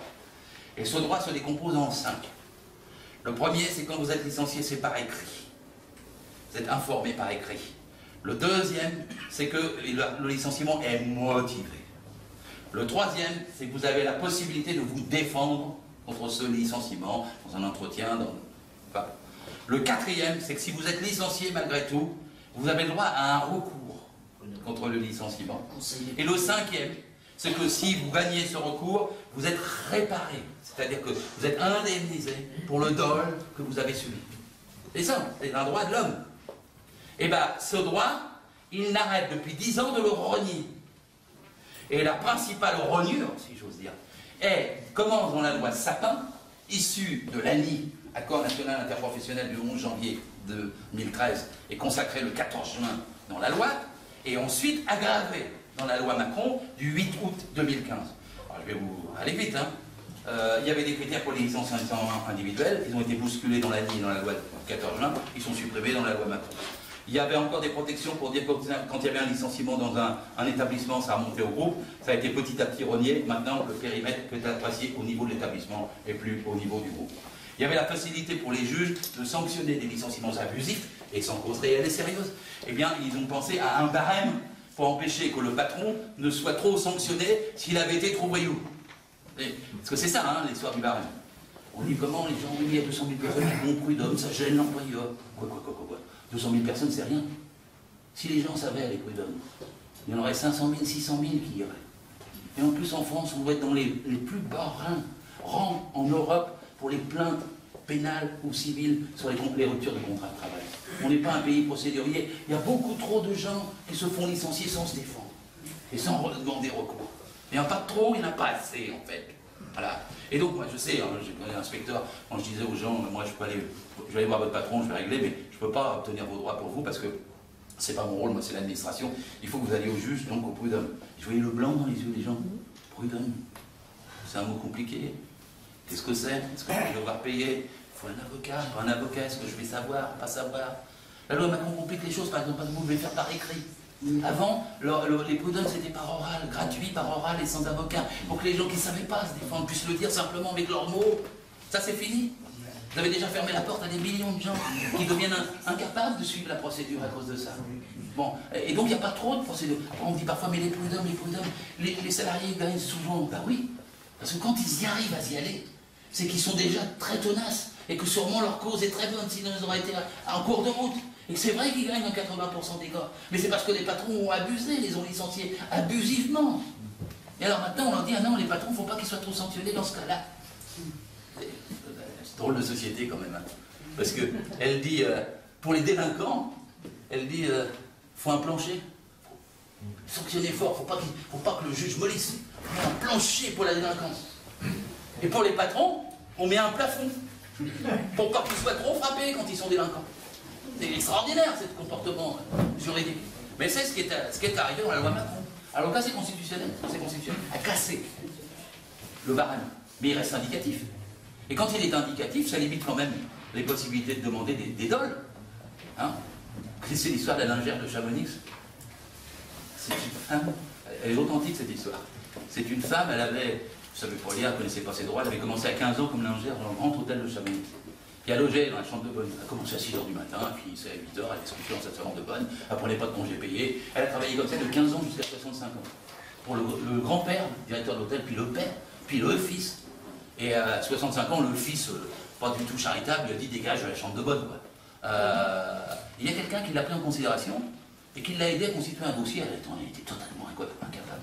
À faire un dossier en cherchant des témoignages sur la durée réelle du travail, sur les congés qu'elle n'avait pas pris, à partir de ses bulletins de paie, des choses comme ça. Et il a monté un dossier en faisant valoir une prescription trentenaire, c'est-à-dire comme c'était un dol de nature exceptionnelle, il bousculait la date de prescription et ils ont gagné au prud'homme, pour elle, je crois que c'était du genre 231 000 € pour sa vie d'esclavage. Hein. Alors Madame Parizeau, elle a dit, les prud'hommes, ça insécurise les employeurs. Hein, les tribunaux insécurisent les délinquants. Hein, c'est ça. Et donc c'est d'où l'attaque qu'ils ont contre les prud'hommes. C'est parce que le patron ne peut plus embaucher parce qu'il a peur qu'il lui arrive quelque chose comme ça. Donc le patron ne peut pas embaucher parce qu'il a peur finalement d'être pris la main dans le sac comme un délinquant quand il ne vire pas bien. C'est ça qui est au fond derrière. Parce que s'il vire bien, qu'il a un motif, il y a une cause réelle et sérieuse, il ne risque rien le patron. C'est quand il n'est pas correct qu'il risque quelque chose. Sinon il n'y a pas de risque à licencier en France. Vous pouvez licencier tout à fait normalement s'il y a une cause réelle et sérieuse et s'il y a un motif. Mais s'il n'y a pas de motif, évidemment, vous pouvez vous faire rattraper. Puis là, ils ont quand même fait des précautions pour les patrons. Parce qu'avant, on pouvait réclamer les heures supplémentaires impayées 5 ans en arrière. Ils ont réduit ça dans l'ANI et la loi Sapin à 3 ans, puis à 2 ans. Donc vous pouvez moins réclamer la réparation du dol que vous avez subi, etc. etc. Alors, vous voyez, le droit de licenciement a été remis. Mais surtout, dans la loi Macron, il y a un truc. Je ne sais même pas comment c'est passé, pourquoi c'est pas saisi. Je ne sais même pas comment un groupe parlementaire peut voter ça. Enfin, il n'a pas voté, ça lui a été imposé au 49.3. Parce que la loi Macron, c'est la loi que nul n'a votée, mais qui s'impose à tout le monde. Et le dernier point sur le licenciement, c'est le suivant. Alors, il faut que je vous remonte un petit peu en arrière. Le Code du travail a déjà été réécrit et simplifié officiellement entre 2004 et 2008. La droite avait fait une ordonnance en décembre 2004. À l'époque, Larcher, ministre du Travail, avait dit une phrase du genre « Il y en a assez que les ayatollahs de la Cour de cassation donnent des interprétations salafistes des temps forts du Code du travail. » Il n'invente rien. C'est gratiné, hein. Alors, il avait dit « Il faut simplifier le Code du travail. » Donc on a fait une ordonnance pour ça. Ils ont mis une commission qui a commencé à travailler en début 2005. Et sous Villepin s'était inscrit là-dedans, il disait je vais faire le CPE, on va pouvoir licencier tranquille pendant 2 ans. Ensuite il avait mis les enfants à travailler à partir de 14 ans, même le samedi, même le dimanche et même de nuit. Ensuite il se disait je vais modifier le code du travail en m'appuyant là-dessus. Sauf qu'il a perdu sur le CPE, alors il a un peu mis de pédale douce, mais Chirac a quand même, comment dirais-je, salué les travaux de la commission de rédaction qui était entièrement à la main du MEDEF, en promulguant le code du travail en mars 2007, le 17 mars, en pleine campagne présidentielle, sans qu'il y ait un candidat. C'est vous dire quel est le respect dans ce pays vis-à-vis du code du travail. Aucun candidat, d'aucun parti, ni même d'extrême gauche, vous me suivez bien, aucun n'a réagi à la promulgation par Chirac, et avec moi qui hurlais avec mes petites mains, du genre faut pas, comment, pourquoi, j'envoyais des lettres à chaque candidat, en disant parle-en, ça ne l'intéressait pas. Et il a été promulgué 994 pages, format A4. Et Chirac a précisé, oui mais ça n'appliquera pas tout de suite, c'est ce qui a calmé tout le monde, ça sera le 1er mai 2008. Et alors, comme c'était une ordonnance, il a été ratifié. Il a été ratifié au Sénat le 23 septembre 2007. Les sénateurs ont reçu les 994 pages format A4 la veille au soir. Ils ont dû le lire beaucoup dans la nuit, parce qu'ils l'ont ratifié en 20 minutes le lendemain matin. C'est quand même arrivé à l'Assemblée nationale. Et à l'Assemblée nationale, moi je m'agitais parce que Jean-Marc Ayrault avait téléphoné à Chirac avait dit il n'y a pas de problème avec ça. Jean-Marc Ayrault dit au groupe ah ben ça va, on vote. Moi je m'excite aussi, je passe une colonne dans Libération. Je cherchais à passer des articles, j'y arrivais pas à l'époque. Il y a une remplaçante à Libé qui m'appelle, qui me dit vous avez envoyé une tribune, monsieur Filoche, un rebond, ça s'appelait comme ça. Ben, je dis oui, ça fait un bout de temps. Elle me dit on réécrit le code du travail en France? Ben, je dis oui, ça fait 4 ans. Ah ben c'est extraordinaire, je vais vous la passer d'ici une quinzaine de jours. Ah ben dis non, ça sera voté, c'est fini. Ah bon? Ah ben je vais vous la passer. Alors, comme ils mettent les types dans Libération, à mes massacres du code du travail dans un silence général. Je n'aurais jamais osé. Et alors, la première personne qui m'appelle à 9h30 du matin, c'est Pierre Jox. Il était membre du Conseil constitutionnel. Puis il me dit qu'est-ce que c'est, Gérard, que cette histoire de réécriture du code du travail, je ne suis pas au courant, mais ça va quand même t'arriver, tu es au Conseil constitutionnel. Il me dit viens me voir. Alors c'est la seule fois de ma vie où j'ai visité le Conseil constitutionnel, c'est très beau, hein, des moquettes, des contemplats, des chauffeurs, super, une maison de retraite absolument rapide. Et Pierre Jox me dit, je m'explique, j'avais tous mes dossiers sous le bras, mes clés USB, j'avais fait je ne sais plus combien d'articles déjà, on avait fait 150 amendements pour réintroduire le droit de l'ancien code dans le nouveau, enfin bon. Et je me dis, c'est extraordinaire, mais qu'est-ce qu'on peut faire? Justement, je crois que peut-être le Conseil, tu rigoles, ils s'en foutent du code du travail. T'as Chirac, t'as Giscard, ils n'ont jamais lu ça. Ils ont voté d'avance pour ratifier le nouveau code, tu penses bien. Bon, alors, il m'a aidé quand même, on a fait une conférence de presse avec Alain Vidalis, avec Martine Billard à l'époque, qui avait été délégué du personnel, avec Roland Museau, qui était au Parti communiste, pour protester contre la recodification. Ce qui fait que le groupe socialiste, je le dis toujours, s'est battu contre la recodification. C'est extraordinaire, hein, le temps passé. Hein. Le groupe socialiste s'est battu contre, ça a duré 8 heures. Toute la nuit, c'est comme la chef de Monsieur Seguin, contre l'UMP. On a défendu les 150 amendements que j'avais fait, ils ont résisté. L'UMP avait nommé une fille qui était de Perpignan, Jacqueline Hurs, qui était la députée. Elle ne connaissait rien non plus. Alors il lui avait dit, chaque fois que tu as un problème, tu réponds à droit constant. Toute la nuit, si vous lisez le journal officiel, la fille répond, c'est à droit constant, c'est à droit constant, c'est à droit constant, c'est à droit constant. Parce qu'elle n'y connaît rien. Puis finalement, on se fait battre au petit matin. Ils votent le nouveau code qui va effectivement rentrer en vigueur le 1er mai 2008. Et le 1er mai 2008, il y a 10, 20, 30 articles dans la presse qui dit le code est simplifié, le code est réécrit, tout va bien avec le nouveau code. Qui avait fait ce travail pendant 4 ans? Jean-Denis Combrexel. Le gars auquel on vient de redemander de faire un rapport pour réécrire et simplifier le code. Il l'a déjà fait pendant 4 ans en France. Il faut qu'il y ait une hallucination dans ce pays, une absence de mémoire terrible, pour que le même mec soit chargé sous la droite de le faire. Il le fait, écrit victoire. Et on lui redemande sous la gauche de le refaire parce que ça n'a pas été bien fait et d'aller plus loin. Je ne vous donne pas des... Tout ça est vérifiable. Hein. Tout ça est vérifiable. Vous savez ce qu'ils ont fait dans l'écriture de 2007, 2008 ? Ils ont enlevé 10% du code. Ils ont enlevé 1 500 000 signes. Ils ont enlevé un livre sur les 9 livres. Ils ont enlevé 500 lois. Ouais. Et quand ils ont enlevé les 500 lois, qu'est-ce qu'ils ont fait? Ils ont redécoupé les 1150 qui restaient en sous-chapitres, en les renumérotant à 4 chiffres au lieu de 3 chiffres. Et du coup, ils ont fait 3850 lois en ayant enlevé 500 et à partir des 1150 qui restaient. Alors les gens disent, mais il y a 3850 lois, c'est trop long. C'est illisible, dit le président. Mais pas du tout. Le même Combrexel disait on l'a rendu lisible. Oh, c'est vrai qu'il y avait une préface un peu douteuse à l'époque d'un gars qui s'appelle Christophe Raguet, qui était un universitaire UMP, et qui a dit il faudra quand même des mois et des années pour que le nouveau code révèle tous ses secrets. Vous savez ce qu'il avait fait, c'est lui qui avait réécrit. Hein. Et il termine la préface, dans les éditions d'Allos, toujours, en disant ce sera un effort considérable pour les usagers. Attendez, il fallait simplifier, raccourcir, machin, et ça sera un effort considérable. On le fait, on crie victoire, et à peine 6 ans plus tard, on recommence. Je dis ça parce que qu'est-ce qu'ils ont changé à ce moment-là, dans la fameuse recodification? Là où il y avait marqué prud'homme, ils ont marqué autorité judiciaire. Moi, je hurlais, j'ai laissé prud'homme. Les gens disent, oh, tu pinailles. Pas du tout. Dans un domaine juridique, ça sert quelque chose si tu mets autorité judiciaire à la place de prud'homme. De même, ils mettaient, là où il y avait marqué inspection du travail, ils mettaient autorité administrative. Je dis, mais non, c'est l'inspection du travail, c'est l'inspecteur. Non, c'est l'autorité. Mais l'inspecteur est une autorité administrative, pinaille pas. Évidemment, ça avait des conséquences tout à fait décisives. C'est plus vague. Et c'est là que... Non, non, parce qu'à l'époque, quand le tribunal était saisi contre un plan social, avant Macron et avant Sapin, ça allait à la chambre sociale.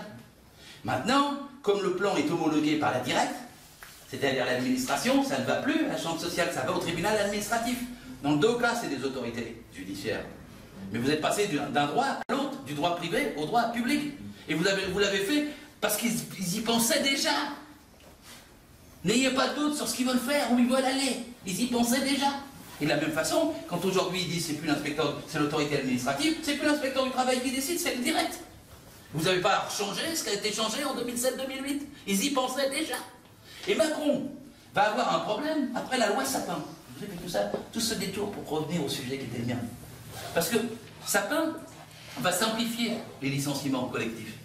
Il va dire, le patron peut écrire unilatéralement son plan de licenciement jusqu'au bout, et il le soumet au comité d'entreprise qui donne un avis, et après le direct homologue. C'est pas ce qui se passe là. Avant, il y avait 3 CE, un CE pour informer, un CE pour discuter du nombre de postes et des conditions du plan ou des alternatives possibles, et puis un CE pour dire les noms. En concluant le plan, ça pouvait prendre 45 jours entre chaque CE, c'était beaucoup plus étalé, les syndicats avaient beaucoup plus la possibilité d'intervenir. D'ailleurs, ça s'est appelé la loi de modernisation sociale, qui était limitée mais qui était pas mal, qui a été mise en place par Lionel Jospin en janvier 2001, juste avant de perdre. Et cette loi, elle avait des avantages, elle donnait du temps, de l'espace aux syndicats, des alternatives possibles. Tout ça, ça a été fermé par la NIE et la loi Sapin de 2013, et seulement une procédure, un CE, un plan et le direct. C'est ce qu'ils ont fait après, la loi Sapin. Parce que ça, c'est peu connu. Ils ont convoqué tous les directs de France à l'Institut national du travail, à Charbonnières-les-Bains, le 11 et 12 juillet 2013. Et ils leur ont dit, l'objectif, c'est 0 refus d'homologation des plans sociaux.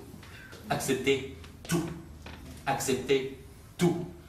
Ils disaient en même temps, on veut inverser la courbe du chômage, et en même temps, ils disaient accepter tous les plans de licenciement. Vous ne croyez pas qu'il y a de la naïveté.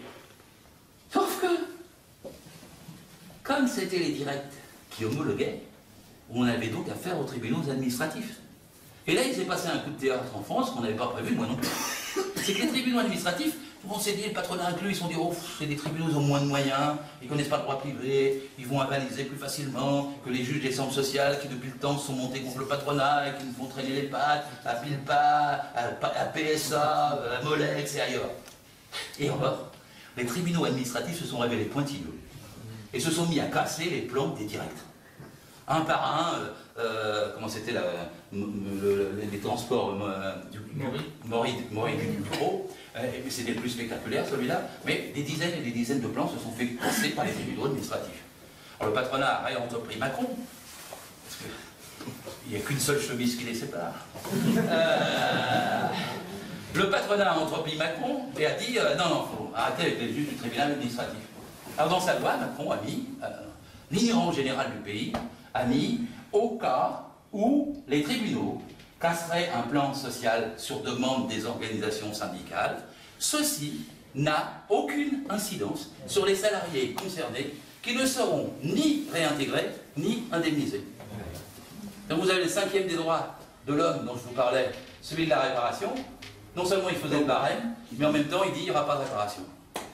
C'est pour ça que je vous dis, c'est un truc... Moi, les Verts m'avaient appelé, là, ça au Sénat, avant de placer, ils m'avaient appelé pour les former sur la loi Macron, j'aurais dit ça, ils n'y croyaient pas. Et on a relu 3 fois le chapitre, la phrase. Ceci n'a aucune incidence.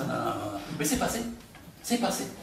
Alors, vous savez, il y a des sondages qui disent ouais, mais 65% des Français, un journaliste m'a posé ça, 65% des Français sont pour la loi Macron. Mais il y a 98% des Français qui savent pas ce qu'il y a dedans. Et si on leur expliquait ça, ils ne seraient pas pour. Voilà. Alors, sur le licenciement, j'ai beaucoup développé, je ne peux pas le faire sur tous. La loi Macron, il y a 308 articles. Dans le rapport Combrexel, il y en a 44. Il y a un autre rapport, vous avez entendu parler dans la bouche de Manuel Valls récemment, c'est le rapport Mettling, Bruno Mettling. C'est le DRH d'Orange, je vous en dirai quelques mots. Ça, en simplification, c'est l'ubérisation de la société. Et les 3 rapports sont beaucoup plus compliqués que le Code du travail, je vous le dis au passage. La loi Macron, c'est une usine à gaz. Si le Code du travail est illisible, exercez-vous à lire les 308 articles de la loi Macron. Moi, je l'ai fait. J'ai annoté chaque chapitre, chaque contenu. J'ai fait 5 bouquins, morceau par morceau, sur chacune des questions. J'ai fini le bouquin de synthèse au mois de novembre prochain. C'est impensable de faire des lois comme ça, qui traitent de tout, qui passent en plein été, et qui ne sont vraiment pas débattues, parce que les gens y croient que la loi Macron. Moi, c'est le travail le dimanche. Ceci dit, le travail le dimanche, c'est incroyable. On vous dit, le travail le dimanche, c'est sur la base du volontariat. Il n'y a pas de volontariat en droit du travail. D'ailleurs, j'ai un argument. Hein. Essayez de travailler le dimanche si votre patron ne veut pas. Essayez de ne pas travailler le dimanche si votre patron veut. C'est pas vous qui décidez. Bon, le dimanche, ça ne fait pas un emploi de plus. Même la CGPME a dit que ça serait 300 000 emplois en moins dans les petites chaînes, les petites surfaces. C'est pour les chaînes, pour les grosses chaînes. Maintenant, on ouvre aussi le soir. En soirée environ, plus de nuit. Vous avez des femmes pauvres et précaires qui viennent d'Aubervilliers pour vendre du parfum sur les Champs-Élysées jusqu'à minuit. C'est un progrès social, ça? Non. Alors on vous dit c'est parce qu'il y a des Chinois embusqués qui, sur les Champs-Élysées, veulent absolument acheter du parfum à ce heure-là. Oui, il y avait Obama. Mais les Chinois embusqués, s'ils achètent du parfum, ils sont comme tout le monde, ils peuvent l'acheter à l'aéroport en duty free. Hein. Et même à Toulouse, puisque l'aéroport de Toulouse leur a été vendu par Macron. Donc, je prends ça parce que c'est incroyable. On dit, oui, ça va faire de l'emploi, ça ne fait pas d'emploi, c'est des femmes pauvres et précaires. Et celle qui est embauchée le dimanche, il y en a une qui est supprimée le mardi. Ça ne vraiment pas de chiffre d'affaires. À Paris, les Galeries Lafayette et le boulevard Haussmann, ils font moins de chiffre d'affaires le dimanche que les autres jours. Et ça coûte plus cher parce qu'il faut faire venir des gens, des gardiens, des bonnes, ça coûte plus cher. Ça ne rapporte rien. C'est simplement pour désorganiser la semaine. Pour finir par avoir la peau des 35 heures, par flexibiliser. C'est pour avoir la peau du Code du travail. Ça n'a pas d'autre motivation. Ça n'est pas économique, c'est politique. C'est idéologique. Ça ne rapporte pas, ça ne produit pas, ça n'aide personne, ça casse la vie des familles, ça casse la vie des gens, ça empêche les associations, les syndicats, le sport, la culture, le loisir. Vous remplacez la civilisation du loisir par la civilisation du caddie. Tout ça n'a pas de sens. Mais c'est dans la loi Macron. Et dans la loi Macron, ça passe avec le reste. Puis après, vous avez dans la loi Macron que ça peut être 52 dimanches dans les zones touristiques. C'est même plus le maire. Anne Hidalgo est folle furieuse. C'est le ministre des Affaires étrangères et du Tourisme qui décide des rues où on ouvre à Paris. On fait de la décentralisation par ailleurs, c'est ça. On fait de la démocratisation. Et là, il a ouvert Beaugrenelle. Anne Hidalgo est folle furieuse. Il n'y a pas de Chinois qui passent par Beaugrenelle. Donc sur le plan... Et attention, les gens disent oui, mais ils gagnent plus le dimanche. Mais non, ils ne gagnent pas plus le dimanche. Parce que ce n'est pas la loi. C'est des accords qui fixent la majoration éventuelle, si le patron veut bien, du salaire du dimanche ou du salaire de soir. C'est pas la loi. Les gens ils ne comprennent pas, ils voient Pujadas vous dire il est prévu une négociation pour majorer le salaire le dimanche. Les gens disent le salaire est majoré. Non, non, non. Il est prévu une négociation. C'est pas la majoration. Et on ne dit pas la loi majore. Et donc on sait bien la différence. Et vous savez bien que si les magasins sont tous ouverts le dimanche, après il n'y aura plus d'intérêt à avoir une majoration pour aucun employeur. Pourquoi payer plus cher s'il y a moins de clients le dimanche et si ça coûte plus cher vous voir ce jour-là? Et à la fin, vous aurez une ouverture de jour et de nuit. C'est ce qu'ils vous font. Moi je suis toujours fasciné quand je vois les films américains. Vous savez, il y a le gars qui est dans la chaîne, dans son magasin tout seul à 3 h du matin, avec le flingue sous le comptoir, et qui regarde entre les 2 portes si celui qui rentre parce que c'est le seul client de la nuit, il vient pour lui prendre sa caisse ou pour acheter quelque chose. À la fin, c'est ça. C'est des reculs de civilisation. Je ne défends pas rien là-dessus, je défends des choses essentielles. Bon alors, est-ce que j'ai tout fini sur Macron, sur le droit du travail, le dimanche, le malin? Non, je vais vous donner des trucs. Quand l'entreprise ferme, fait faillite, Macron prévoit que l'employeur garde sa résidence principale. Non, n'est pas le salarié qui est licencié, l'employeur. Si le salarié s'est endetté, c'est son affaire. Mais si l'employeur s'est endetté, il est protégé dans la période de faillite. Vous n'avez pas d'inégalité comme ça aussi?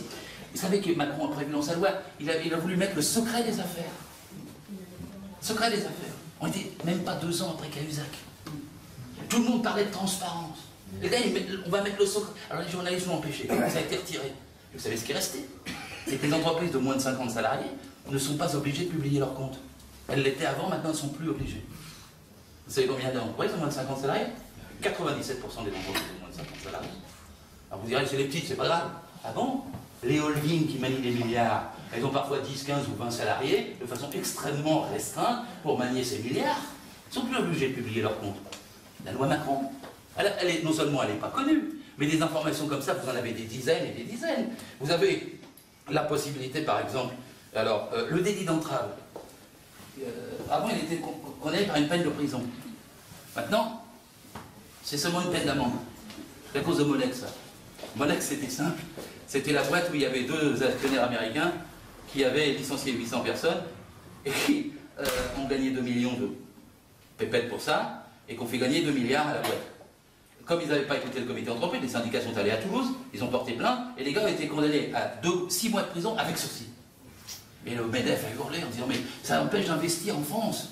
L'attractivité du pays est affaiblie par le fait que des patrons américains puissent être frappés d'une peine de prison et de sursis parce qu'ils ne respectent pas le comité d'entreprise. Et ils ont supprimé. Il n'y a plus de peine de prison. C'est des amendes. Alors, Rapsabel s'est précipité pour regarder l'amende quand vous entravez le comité d'entreprise et il a vu dans le code du travail 3 750 €. Alors, ils ont dit c'est pas assez, on double. 7 000 €. Vous imaginez que les gars qui gagnent 2 millions d'euros pour licencier, ils vont être impressionnés par payer 7 000 € d'amende en tout et sanctions quand ils violent le CE. Déjà que la peine de prison est sursis. Voilà. Le droit pénal du travail est peu à peu effacé. Pour ceux qui connaissent, ça devient du droit administratif pour plaider coupable. C'est comme, là il faut lire Connelly, La défense Lincoln, il y a un film qui a été fait. Vous savez, vous négociez votre peine à la place de patient correctionnel entre 2 délinquants qu'on les menotte. Alors les patrons n'aimaient pas, donc on va leur épargner ça. Et ils ont fait ça à Paris avec une de mes collègues. L'inspection du travail se fait régulièrement insulter. 80 ou 120 fois par an en moyenne. Voilà, c'est à peu près ça. On relève les insultes qu'on a dans notre corps. Et là, évidemment, c'était une femme. Alors, elle s'est fait traiter de gestapiste, de colle, et retourne à ta cuisine. Et évidemment, un porte-plainte a fait un PV d'obstacle. Et le direct convoque le patron et ma collègue. Il dit au patron, il dit, écoutez, on ne va pas traîner ça, vous avez fait une faute, reconnaissez que vous avez fait une faute, payez une amende administrative, 1 000 €, et vous versez à madame, l'inspectrice, 1 000 € pour dommages et intérêts pour ce qu'elle a subi. C'est ma collègue qui s'est levée, elle a dit, mais moi je ne fais pas ce boulot pour ça. Je ne veux pas de négociation comme ça, je veux que ce monsieur aille au tribunal, que le tribunal le condamne, que ce soit publié dans les journaux, que ça soit affiché sur la porte de son entreprise, et que ça soit dans son casier judiciaire. Parce que s'il y a une entrave, un obstacle à l'inspecteur du travail, c'est comme ça que ça se sanctionne. Si vous me dites pour 1 000 €, moi j'en veux pas de vos 1 000 €. Je veux qu'il y ait du droit, et je veux qu'il y ait un respect du droit, et non pas qu'on négocie comme ça, finalement, le renoncement au droit. Alors après, qu'est-ce que vous avez? Je ne vais pas vous dire tout dans le loi Macron. Je vais quand même aller un peu plus vite, je vais aller sur Combrexel parce que le temps passe. Combrexel, c'est quoi? C'est de remplacer le contrat par la loi. C'est de renverser la hiérarchie des sources de droit. En gros, il ne faut plus d'ordre public social ou d'état de droit dans l'entreprise. Il faut négocier des contrats au plus près des besoins. C'est écrit comme tel. Et le contrat au plus près des besoins, c'est entreprise par entreprise, et si possible, salarié par salarié. Et donc vous arrivez à ce qu'il n'y ait plus de droit référent, et vous arriverez à un droit, des contrats pragmatiques, qui pourront déroger à toutes les contraintes qui sont imposées jusqu'à présent par le Code. Et Macron a fait une petite astuce, pour ça il a modifié l'article 2064 du Code civil, et son annexe qui le reprend du 8 février 1995, ça concerne les frontaliers par ailleurs, parce que ça consiste à dire que c'était l'article qui disait tout contrat de travail relève du Code du travail. Ils ont enlevé ça. Donc vous pouvez avoir des contrats de travail qui relèvent du droit civil. Et qui du coup ne vont pas aller au prud'homme, vont aller vers des commissions d'arbitrage ou bien au conflit civil avec un tribunal civil. Et donc à partir de ce moment-là, vous ouvrez une brèche qui est manifeste à Paris, c'est les VTC, contre les taxis. Les VTC, voitures, tourisme avec chauffeur, ils sont plus salariés. C'est eux qui payent la société Uber pour bosser. La société Uber leur envoie des courses, avec le prix de la course, ils vont faire la course avec leur voiture, leur assurance, leur essence, leur temps, et ils versent 20% à la société qui leur a donné la course. C'est extraordinaire comme système. Et moi, l'autre jour, j'avais un VTC, c'est une télé qui m'avait mis dedans, il était 23h30, je dis au gars, mais vous travaillez depuis longtemps? Il me dit, ah oui, j'ai commencé à 5h. Je dis, attendez, 5h de l'après-midi? Non, 5h du matin. Je dis, non, vous êtes à combien? 18h là? Il me dit, oui, ça va faire une vingtaine d'heures que je travaille. Je lui dis, mais vous faites ça, vous avez combien? 10 jours de repos? Ah non, en ce moment, je ne peux pas. Il me dit, j'ai besoin de beaucoup d'argent. T'es un jeune, il a 24 ans, 25 ans. Bah, j'ai dit, vous faites combien par semaine? Il me dit, 110 heures, 120 heures. Il me dit, ma mère m'a cousu 2 couvertures pour que je puisse dormir dans la voiture. J'ai dit, mais enfin, vous faites comment? Ah, il me dit, oh, c'est dur parfois parce que là, j'ai eu un accident. Et une dame qui a reculé, pouf, la tôle. J'ai payé 1600 euros. 1600 euros pour réparer la voiture. J'ai dit, mais alors, vous avez demandé à la société Uber, c'est Uber. Vous avez demandé à la société Uber? Il dit, oui, j'ai envoyé une lettre recommandée. J'ai dit, vous avez eu satisfaction? Il dit, non. J'ai dit, vous avez envoyé un. Il dit, j'ai réclamé 3 fois, maintenant ils ne donnent plus de courses. Alors je suis obligé d'aller à l'autre société, le Cap, pour avoir des courses. J'ai dit, les 1600 euros, comment on fait? Il dit, c'est pour ça que je travaille tellement. J'ai dit, vous payez vos cotisations quand même? Et le gars, il me dit, bah non, je peux pas. Il n'y avait pas de cotisation sociale, il n'y avait pas de cotisation maladie, il n'avait rien du tout pour réparer sa tôle. Et puis le jour, il y a une dame, elle a écrasé le chewing-gum derrière, elle m'a moqué, je peux pas avec ça. J'ai mis 1h30 pour nettoyer le chewing-gum. J'ai dit, mais vous vivez comme ça? Elle me dit, mais j'en profite tant que je suis en forme. J'ai dit, mais votre vie? Elle me dit, mais c'est vrai, ma copine m'a quitté. Et la santé, elle me dit, j'ai un ulcère. Vous savez, quand vous n'avez plus le contrat de travail, quand vous n'avez plus la loi, vous n'avez plus le contrat individuel, eh ben, l'employeur, il vous fait, en droit civil, vous êtes auto-entrepreneur, je vous fais bosser dans telles conditions, et c'est moi qui décide les conditions, je ne suis tenu par rien de l'ordre public social. Ah, rien. C'est ce que Jacques Attali appelle l'ubérisation de la société. Jacques Attali décrit qu'en l'avenir, il n'y aura plus que l'élite qui sera salariée. Et qu'autour, vous aurez des indépendants en nébuleuse qui accompliront des tâches qui ne seront pas payées à l'heure, mais qui seront payées à la tâche, à la mission ou au chantier. Et à partir de ce moment-là, vous avez un autre type de société où vous faites reculer le salariat pour ouvrir un nouveau champ des indépendants. Vous avez tous les jours, le Figaro, les Échos, l'Opinion, les journaux, vous défendent la fin du salariat. Et ils vous expliquent comment on peut arriver à un autre type de rapport entre l'entrepreneur, Churro qui avait inventé l'entreprise sans usine, et maintenant ils inventent l'entreprise sans salariés, ou avec un noyau restreint de salariés et une nébuleuse d'indépendants qui n'ont plus de droits autour. Et ne croyez pas que j'exagère, parce que c'est le rapport qui a été donné à Valls, et dont Valls a parlé, le rapport du DRH d'Orange, de Bruno Bettelin. Il décrit l'entreprise étendue dans ce rapport, à l'ère du numérique. Et à l'ère du numérique, vous avez un tout petit nombre de salariés spécialisés qui sont les plateformes qui commandent, et vous avez tout autour la nébuleuse de gens individualisés. Et vous avez qu'à regarder, ça se met en route partout. Dans les hôpitaux, ils arrivent à faire ça maintenant. De plus en plus, vous embauchez pas dans l'entreprise. Aujourd'hui, il y avait un débat, c'était sur la chaîne parlementaire, avec une fille que je déteste, qui s'appelle Ghislaine Opénémer, qui est là, une journaliste de Challenge, directrice. Et puis elle disait, à propos des fonctionnaires, c'est absurde les fonctions publiques. Regardez-moi, le jardinier du Sénat est fonctionnaire. Et vous voulez bien que tous les gens du Sénat, haut placés, qui faisaient le travail pour les sénateurs et tout ça, soient fonctionnaires, mais pas le jardinier, c'était absurde. Ce petit homme qui met des fleurs, comme elle disait, pourquoi est-il fonctionnaire? Il devrait être jardinier indépendant. Vous auriez une plateforme idéale. Ça ne serait pas pour mettre en relation les gens qui vous prêtent leur appartement ou ceux qui vous font du covoiturage. La plateforme idéale, ce serait pour savoir ceux qui veulent des fleurs dans leur jardin, et on appellerait les gens qui sont prêts à mettre les fleurs dans leur jardin, et la plateforme prendrait 20% pour les avoir mis en contact les uns après les autres. Parce que les plateformes numériques, c'est les plateformes les plus rétrogrades. Vous savez, maintenant qu'ils payent des gens invitent d'autres gens à manger en les faisant payer et en prélevant sur la bouffe qu'on leur fait. Et le paradoxe, c'est que l'entreprise qui a mis en contact les gens et ceux qui font la bouffe prend 20%. Parce que l'économie informelle, ça a toujours existé. Mon père faisait des jardins. Il faisait même des bains puisqu'il était menuisier SNCF par ailleurs à l'époque. Et maintenant, on l'aurait viré de la SNCF parce qu'il n'y a plus de gens d'entretien. Mais j'imagine à cette ville des Rouen la plateforme Uber qui met en relation les gens qui veulent faire des jardins avec ceux qui ont des jardins. On prend 20%. Mais Blablacar, c'est pas autre chose. Moi, j'allais en autostop en Grèce, j'avais pas de plateforme pour me dire où c'était les voitures. Maintenant, ils arrivent à faire de l'argent sur ce qui était non marchand. Et les plateformes comme Uber, Blablacar, Airbnb, j'arrive pas toujours à dire, se mettent 20% dans la poche, elles ont dégagé en 4 ans 4 milliards et demi qu'elles ont mis dans les îles Caïmans. Sur de l'économie informelle. Au nom du fait que c'est l'auto-entrepreneur, les gens sont, etc. sont là. On arrive à marchandiser le plus intime, parfois, des rapports humains. Et après, cette société-là, je ne vous dis pas. Alors Attali décrit, mais qui est Attali? Attali, c'est celui qui a commandé un rapport pour Sarkozy il y a 5 ans. Le rapport, qui était le rapporteur? Il s'appelait Emmanuel Macron. Qu'est-ce qu'il y a dans la loi Macron? 90% de ce qu'il y avait dans le rapport Macron d'Attali. C'est-à-dire c'est un rapport commandé par Sarkozy qui s'est retrouvé en loi de Macron.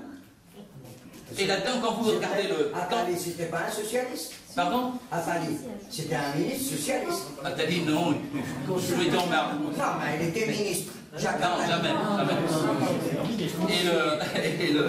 Et le rapport... le rapport... C'était un socialiste. Non. Le rapport Macron a été Ah, c'était fait... un faux. Le rapport Macron a été fait... C'était un faux socialiste. Je me permets juste... Jacques Attali. Bon, le rapport Macron a été fait et maintenant est passé en pratique récemment, le 8 août dernier. Bon, et alors, qu'est-ce qu'il a dit Macron? Quel est le seuil de déclenchement de mon nuire contre lui? C'est quand il a dit il y a 3 semaines qu'il fallait avoir une société non statutaire, qu'il fallait plus de statut de la fonction publique et qu'il était contre le droit du travail, statut, c'est-à-dire qu'il faut des sociétés sans statut. Mais la société sans statut, c'est la société ubérisée. Alors on nous dit c'est moderne. Non, c'est le 19e siècle. C'est le 19e siècle, c'est le retour au Loir de Bras, c'est le retour au journalier, c'est le retour au sans-droit. Vous savez, quand un autre film, vous n'avez pas parlé ce soir, je vous arrête, hein, je me sens bien, moi, je suis assez passionné, je peux venir jusqu'à minuit, je peux m'arrêter. Mais quand même, j'ai aussi dit ce film, c'est Quémada. C'est un film de Gilles Pontecorvo qui est sur la chute de l'esclavage. Alors c'est dans une île, on va supposer Tahiti, enfin, c'est un film de 1969 et le grand acteur de ce film est Marlon Brando. Et quand les esclaves se soulèvent, et évidemment les propriétaires terriens, les flingues, les écrasent et tout. Mais comme les esclaves se soulèvent encore, il y a une réunion des propriétaires terriens et Marlon Brando leur dit quelque chose, il leur dit arrêtez, libérez les esclaves. Ça vous coûte trop cher, les esclaves. Réfléchissez. Vous êtes obligés de les entretenir de la naissance à la mort. Les enfants, les vieillards, les conjoints, les conjointes, les malades. Ça coûte cher, les esclaves. Réfléchissez, libérez-les, faites-en des salariés. Parce que si vous en faites des salariés, vous ne les paierez que quand vous aurez besoin d'eux. Et ça coûte moins cher que l'esclavage. Et donc, libérez-les. Le début du salariat, c'était le pire moment de l'histoire de ceux qui travaillent. Parce qu'ils ont été la liberté, mais ils n'avaient rien, il fallait compter 17 heures, rien. Ils ne pouvaient pas mettre de côté pour rien, pour la retraite, pour autre chose. Ils consommaient tout ce qu'ils recevaient. Et quelle est l'histoire du salariat et du code du travail dont j'ai parlé toute la soirée? C'est que le salariat, il est petit à petit avec des droits, et il a acquis des cotisations sociales, un salaire brut en plus du salaire net. Il n'a pas été payé seulement pour produire, il a reçu de l'argent pour reproduire sa force de travail. Donc il a réacquis dans les cotisations sociales le logement, le chômage, la maladie, la retraite, etc. Donc c'est ça, et c'est ça qu'ils veulent remettre en cause avec l'ubérisation. C'est revenir au temps. Il ne faut pas dire que c'est l'esclavage. C'est les temps après l'esclavage. Vous avez de la liberté, mais vous n'avez plus les garanties qui vous permettent de profiter de cette liberté. Et donc, je vais vous dire quelque chose tout à fait en conclusion, parce que je vous ai décrit ce qu'ils veulent faire, mais ils n'y arriveront pas. Le salariat est trop fort. 93% des actifs sont salariés. Les indépendants, ils étaient 45% en 1945, ils sont plus que 7%. Ils peuvent arriver par des procédures comme celle que j'ai décrite toute la soirée, à faire reculer un peu le salariat, les indépendants à la place d'eux, etc. Mais de 93 à 92, à 91, à 90, pas plus que ça. Pourquoi? Parce que le salariat est une grande force sociale liée au fonctionnement actuel de l'économie. Et je voudrais totalement en vous disant, vous savez, en Californie, parce qu'on nous dit que Macron est moderne, moi je dis qu'il est complètement archéo. Mais en Californie, ils viennent de prendre des décisions pour que les gens d'Uber soient tous salariés. Et ils viennent prendre des décisions pour que même les gens de McDonald's quel que soit l'établissement dans lequel ils sont, aient des droits alignés sur la maison mère en termes de salaire, de conditions de travail et de statut. Et le National Board of Labor à Washington a confirmé que ça n'était pas californien, mais fédéral. Et les patrons américains sont en train de dire, mais à quoi ça sert la sous-traitance dans ce cas-là? Et donc, il y a une bataille là-bas pour corriger tout ce que je suis en train de vous dire. Tandis qu'ici, vous avez des réactionnaires qui font ce qu'ils suppriment même là-bas. Et donc, moi j'ai confiance dans le salariat, parce que c'est la plus grande force. Il suffit qu'il y ait de la conscience. Et pour la conscience, il faut se battre contre les médias qui vous disent tous les jours de l'intoxication. Qui vous disent que c'est bien Macron, que c'est moderne Macron, que c'est nouveau Macron, que c'est l'avenir Macron, et que ceux qui défendent le droit, ça sont les arcs. C'est l'inverse qu'il faut lire. Et c'est pour ça qu'il faut faire des réunions comme ça. Parce que si vous voulez battre TF1 un jour, camarades socialistes, c'est avec des socialistes militants qui ont la parole et la conviction pour pouvoir le faire. Elle a parlé de courage au début, Nadia. C'est pas seulement du courage, c'est une nécessité. Parce que si nous ne le faisons pas, l'idée même de progrès humain reculera. L'idée même de socialisme disparaîtra. Et notre parti disparaîtra, pas seulement dans les prochaines régionales, mais dans les prochaines présidentielles. Et vous aurez bien du mal, nous aurons bien du mal à reconstruire quand on n'aura plus que 20 députés et que la droite reviendra en rafale et en tornade pour aggraver tout ça, plus que ce qui est fait encore aujourd'hui. Et donc c'est ça qui est en jeu. Et pour ça, il faut étudier, il faut lire, il faut regarder le code du travail, il faut être féroce. Quand quelqu'un vous dit le code est illisible, dites non, c'est toi qui ne sais pas le lire. Quand quelqu'un vous dit